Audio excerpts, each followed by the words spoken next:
Welcome to Viva Series Day 5 MRM modified radical mastectomy.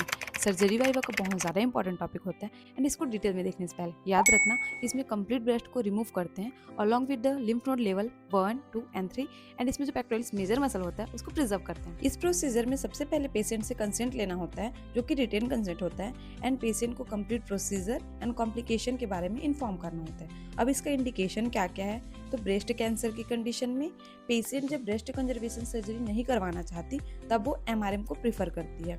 जब BCS contraindication होता है like multi centric tumour, जिसमें जो ट्यूमर होता है वो चारों में से अलग अलग क्वाड्रेंट्स में हो सकते हैं एंड जब ट्यूमर का जो साइज होता है वो ब्रेस्ट के साइज से भी लार्ज होता है, या फिर मेल ब्रेस्ट कैंसर की कंडीशन में इसमें जो एनेस्थीसिया देते हैं वो जनरल एनेस्थीसिया होता है एंड सुपाइन पोजीशन में दिया जाता है। देन प्रोसीजर में सबसे पहले ब्रेस्ट में एक इलेप्टिकल इंसिजन दिया जाता है। देन जो स्किन फ्लैप्स होते हैं उनको एलिवेट करेंगे। उसके बाद जो ब्रेस्ट टिश्यू होता है उसको पेक्टोरल्स फेशिया तक रिमूव कर देते हैं। देन उसके बाद एक्सिलरी क्लियरेंस करते हैं जिसमें लिम्फ नोड नंबर 1, 2 एंड 3 को डाइसेक्ट किया जाता है एंड इसमें मेनली 3 नर्व को प्रिजर्व करते हैं जिसमें long thoracic nerve, thoracodorsal nerve and intercostobrachial nerve होता है। उसके बाद एक्जिला में सक्शन ड्रिल लगा करके जो स्किन होता है उसको क्लोज कर देते हैं सूचर के थ्रू।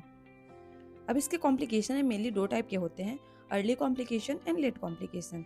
तो जो अर्ली कॉम्प्लिकेशन होता है उसका फर्स्ट है हेमरेज हो सकता है, सिरोमा होता है जिसमें कलेक्शन ऑफ क्लियर फ्लूइड होता है beneath the skin flap and flap necrosis हो सकता है। लेट कॉम्प्लिकेशन में लिम्फेडिमा हो सकता है, nerve injury, shoulder stiffness and phantom breast.